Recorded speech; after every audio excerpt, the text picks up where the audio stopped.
pogledajte dole Markovića, traži da idemo dalje, da trčimo neku kontru ili polukontru, da razbijemo Estonce, upravo se to i dešava. Dejan Malinović je pogodio 15-10.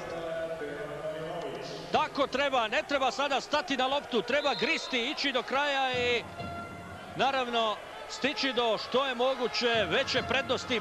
15-10 u 22. minutu, maksimalnih 5 razlike za reprezentaciju Bosne i Hercegovine. Dobro, evo ovaj kratak predah iza Dejana Malinovića da se koncentriše što je moguće bolje prije izvođenja ovog sedmerca.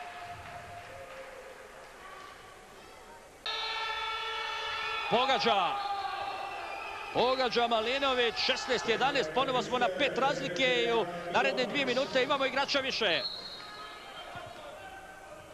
Odlično je isfintirao Varuska Malinović i postigao drugi gol za našu reprezentaciju. Brce, Malinović, Karačić, Brce, Malinović, kakva bomba! Treći gol Malinovića.